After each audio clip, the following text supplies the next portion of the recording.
दुर्योधन पैदा नहीं होते, बनाए जाते हैं। और अगर आज आपके घर में भी एक छोटा दुर्योधन पल रहा है तो क्या आप उसे पहचान पाएंगे?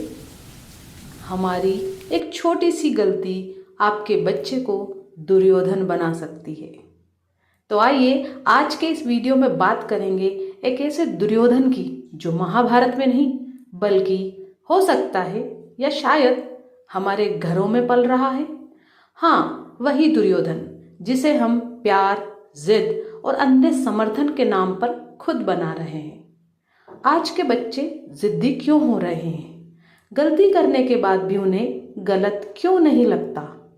कहीं ऐसा तो नहीं कि यही अनजाने में दुर्योधन का रूप ले ले?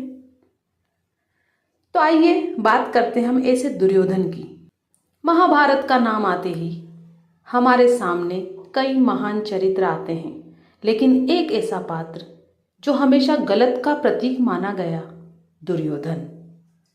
अक्सर हम कहते हैं कि दुर्योधन का मतलब अहंकार है, पर क्या सच में वह सिर्फ अहंकारी था या फिर उसकी परवरिश में कुछ ऐसी कमी थी जिसने उसे उस रास्ते पर लाकर खड़ा कर दिया? यही सवाल आज के माता पिता के लिए भी उतना ही जरूरी है। दुर्योधन जन्म से बुरा नहीं था, क्योंकि हर बच्चा मासूम होता है, लेकिन उसकी परवरिश में कुछ ऐसी गलतियां हुई होंगी जिन्होंने उसके व्यक्तित्व को बदल दिया। जैसे उसके पिता धृतराष्ट्र का अंधा प्रेम, माँ गांधारी की चुप्पी, मामा शकुनी का गलत मार्गदर्शन, इन तीनों ने मिलकर दुर्योधन को कभी गलत का एहसास होने ही नहीं दिया। उसे हमेशा यही बताया कि वह सही है, चाहे वह कितना भी गलत क्यों न हो, वह सही है। आज की स्थिति, क्या हम वही गलती कर रहे हैं? आज के समय में भी कई माता पिता अनजाने में वही गलती दोहरा रहे हैं। माफ कीजिएगा, परंतु कहीं कहीं पर यह सच होता हुआ नजर आ रहा है। बच्चे की हर जिद पूरी करना, उसकी गलतियों को नजरअंदाज करना, मेरा बच्चा गलत हो ही नहीं सकता जैसी सोच रखना, यही छोटी छोटी बातें आगे चलकर बच्चे में अहंकार, जिद और असंवेदनशीलता पैदा करती है। अगर हम चाहते हैं कि हमारे बच्चे दुर्योधन नहीं बने तो सही परवरिश कैसी होना चाहिए? अगर हम चाहें तो कुछ बातों का ध्यान रख सकते हैं। अगर हम चाहते हैं कि हमारे बच्चे दुर्योधन नहीं बने बल्कि एक अच्छे इंसान बने तो हमें कुछ बातों का ध्यान रखना होगा। उन्हें सही गलत का फर्क सिखाएं। बच्चे को हमें यह समझाना जरूरी है कि गलती करना बुरा नहीं है, लेकिन गलती को सही मानना गलत है। गलती को सही मानना गलत है। अगर गलती हो जाती है तो उससे हम सीख लें और कभी वो दोबारा गलती ना करें। ना कहना सीखें। बच्चे की हर मांग पूरी करना जरूरी नहीं है। हर मांग पूरी करना प्यार नहीं है। कभी कभी मना करना ही असली परवरिश होती है। अनुशासन और संस्कार दें। सिर्फ पढ़ाई नहीं बल्कि व्यवहार और नैतिकता भी सिखाएं। बस अपना ये मत सोचें कि बस स्कूल भेज दिया या विद्यालय भेज दिया तो सब सीख जाएगा। माता पिता को भी अच्छे अनुशासन में रखना और उन्हें संस्कार देना जरूरी है। खुद उदाहरण बने। बच्चे वही सीखते हैं जो वे देखते हैं। अगर माता पिता घर का माहौल अच्छा रखेंगे, उसे अच्छी अच्छी बातें सिखाएंगे तो बच्चा भी सही बनेगा। गलत संगति से बचाएं। जैसे दुर्योधन को शकुनी ने प्रभावित किया, वैसे ही आज भी गलत संगति बच्चे को बिगाड़ सकती है।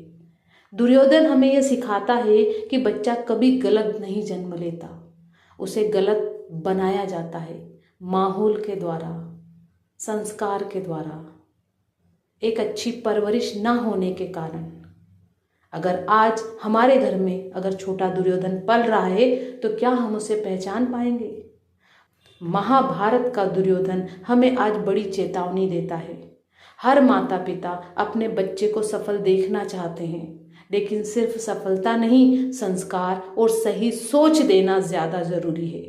क्योंकि अगर परवरिश सही नहीं हुई तो एक छोटा सा बच्चा भी भविष्य का दुर्योधन बन सकता है।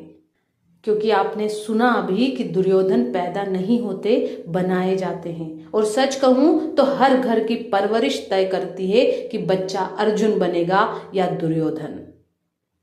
यह कहानी सिर्फ महाभारत की नहीं, आज हर घर की सच्चाई बनती जा रही है। हाँ, वही दुर्योधन जिसे हम प्यार, जिद और अंधे समर्थन के नाम पर खुद बना रहे हैं। आज के बच्चे जिद्दी क्यों हो रहे हैं? गलती करने के बाद भी गलत नहीं लगता है तो ध्यान दीजिए, कहीं हम अनजाने में उन्हें दुर्योधन तो नहीं बना रहे हैं। अगर आप दुर्योधन को सच में समझना चाहते हैं तो सिर्फ उसे खलनायक मत मानिए, उसे एक आईना बनाइए। क्योंकि दुर्योधन कोई व्यक्ति नहीं, वह हमारे भीतर की सोच है जो हर हाल में जीतना चाहती है, अहंकारी बनना चाहती है, चाहे सत्य हार जाए। मनुष्य को हराने वाला कोई और नहीं, उसका अपना अहंकार ही होता है। अहंकार तुम्हें अंधा नहीं बनाता, वह तुम्हें सही होने का भ्रम देता है। जब इंसान यह मान लेता है ना कि मैं ही सत्य हूं, मैं ही सत्य हूं, तो उसके लिए कोई सत्य बचता ही नहीं है। दुर्योधन की हार कुरुक्षेत्र में नहीं हुई थी, वह तो बहुत पहले हार चुका था। कब? वह बहुत पहले हार चुका था, लेकिन कब? जब उसने सुनना बंद कर दिया, जब उसने सीखना बंद कर दिया, जब उसने झुकना बंद कर दिया। और आपने सुना होगा, जो झुकता नहीं वह एक दिन टूटता जरूर है। जो झुकता नहीं वह एक दिन टूटता जरूर है। आप खुद से पूछिए, क्या आप अपनी गलती मानते हैं? क्या आप दूसरों की बात सुनते हैं? या फिर आपको लगता है कि आप हमेशा सही है? अगर ऐसा है तो समझ जाइए कि आपके भीतर भी एक दुर्योधन जन्म ले रहा है। दुर्योधन से लड़ने की जरूरत नहीं है, उसे पहचानने की जरूरत है। क्योंकि जिस दिन आपने अपने भीतर के दुर्योधन को पहचान लिया, आपका जीवन बदल जाएगा। और जिस दिन आप उसे पहचान नहीं पाएंगे, आपका जीवन ही एक कुरुक्षेत्र बन जाएगा। अगर आपको यह वीडियो सोचने पर मजबूर करे तो इसे शेयर जरूर करें। महाभारत बाहर नहीं होती, वो हर दिन हमारे अंदर चलती है। तो अंत में यही कहना चाहूंगी कि दुर्योधन से लड़ने की जरूरत नहीं, उसे पहचानने की जरूरत है। और जिस दिन पहचान लिया, आपका जीवन बदल जाएगा, आपका जीवन बदल जाएगा। धन्यवाद। अगर वीडियो पसंद आया है तो लाइक करें, शेयर करें और सब्सक्राइब जरूर करें।